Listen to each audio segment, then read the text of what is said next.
ছোট বলে অবহেলা করো যাকে তুমি, বড় হয়ে সুযোগ বুঝে ফেলে সে ভূমি। হ্যাঁ, এই প্রবাদ বাক্যটি যেন এই প্রতিবেদনের জন্য একদম উপযোগী। বড়রা যে কাজে টাল বাহানা করে, ছোটদের কাছে সেই কাজ যেন হয়ে যায় খেলার ছলে, এবং বড়দের চোখে আঙুল দিয়ে দেখিয়ে দেয় তোমরা যাকে অবহেলা করছো সেই একদিন সুযোগের সৎ ব্যবহার করে তোমাকে ছাড়িয়ে যেতে পারে। গত রাত্রে ঠিক সেই রকমই প্রশাসনের অবহেলায় ফেলে রাখা কাজ করে দেখালো ডোমকল পৌরসভার ২ নম্বর ওয়ার্ডের জিতপুর নতুন পাড়ার নাইম মণ্ডল ও সুমন মণ্ডল নামের দুই তরুণ। প্রত্যেকদিন কয়েক হাজার মানুষ ও বিভিন্ন ধরনের যানবাহন থেকে শুরু করে মুমূর্ষু রোগীদের নিয়ে যাওয়ার জন্য অ্যাম্বুলেন্স রানীনগর গোধনপাড়া হয়ে মহকুমার সদর শহর ডোমকলে যাতায়াত করে। গোধনপাড়া থেকে ডোমকল এসটিও মোড়ের দূরত্ব প্রায় ১০ কিলোমিটার। পুরো রাস্তাটা যানবাহন চলাচলের উপযোগী, কিন্তু জোড়া ব্রিজের বেশ কিছুটা আগে জিতপুর নতুন পাড়ার কাছে রাস্তার একটি অংশ বহুদিন থেকেই ভেতর দিকে ধসে গিয়ে একটি অংশ বসে যায়। এই বর্ষাতে সেই বসে যাওয়ার একটি অংশ একটি গভীর গর্তের সৃষ্টি হয়, যার ফলে নিত্যদিন ছোট বড় দুর্ঘটনা প্রায়ই হতে থাকছে। ক্ষতি হচ্ছে যানবাহন সহ মানুষের। বেশ কয়েকদিন আগে মেয়ের বিয়ের নিমন্ত্রণ করতে গিয়ে ওই গর্তে মোটর বাইক পড়ে এক মহিলার রাস্তায় ছিটকে পড়ে মৃত্যু হয়েছে বলেই জানা যায়। তারপরেও হুঁশ ফেরেনি প্রশাসনের। টালমাটাল ডোমকল পৌরসভার পক্ষ থেকে ওই রাস্তার ভাঙা অংশ সারাই করার কোনো ব্যবস্থাও নেওয়া হয়নি। গত রাত্রে বাড়ির ছাদে বসে নাইম মণ্ডল নামের এক তরুণ আরও একটি দুর্ঘটনার সাক্ষী হয়। তারপরেই তার বন্ধু সুমন মণ্ডলকে ডেকে গভীর রাতেই রাস্তার পাশে পড়ে থাকা বেশ কিছু ইটের টুকরো ও ২ বস্তা মাটি ফেলে সেই রাস্তা কিছুটা হলেও আপৎকালীনভাবে মেরামত করে সমান করে দেয়, যেন রাত্রে আর কোনো যানবাহনের দুর্ঘটনা না ঘটে ওই গর্তে পড়ে।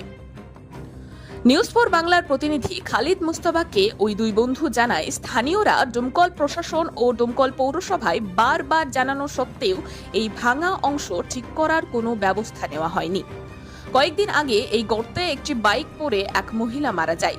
শুধু এখানেই শেষ নয়, প্রতিদিনই কোনো না কোনো দুর্ঘটনা হতেই থাকছে এখানে ওই গর্তের কারণে।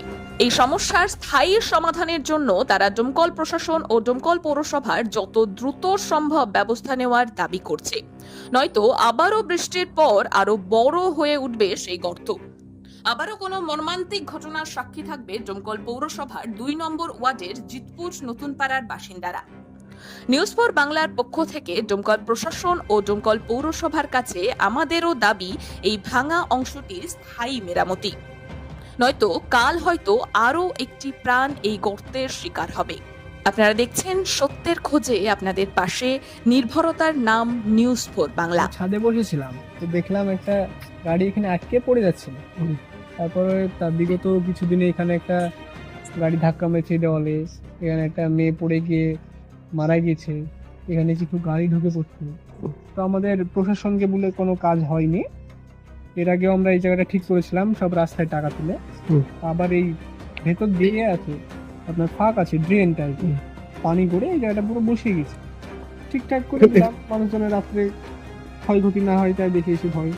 তো সকালবেলা এটা শুনতে হবে কে মারা গিয়েছে, কে খাম হয়েছে। একজন তো মারা গিয়েছে, ওই ৩ দিন কারণে। আগে একটা মেয়ে মারা গিয়েছে। আচ্ছা, এখানে একটা ব্যারিকেড ছিল না? ব্যাগেটা ছিল, কোনো ব্যারিকেডটা গাড়িওয়ালা হয়তো তুলে ফেলে দিয়েছে, আশপাশ খুঁজলাম পেলাম না। আচ্ছা, তো কেউ হয়তো নিয়ে চলে গেছে কোনো লরি টরি। চোখ তো লাগে, একটা মানুষ, ভালো মানুষ আসছে, ও জানে যে এখানে কি হবে না হবে। সেটাই। মেয়ের বিয়ে ইনভাইট করতে গেছি, আচ্ছা, এদিক থেকে এসে এখানে এসে পড়ে মেটা দিচ্ছে। এটা কবে হয়েছিল এটা? এই তো 2 দিন আগে নাকি, 2-3 দিন আগে।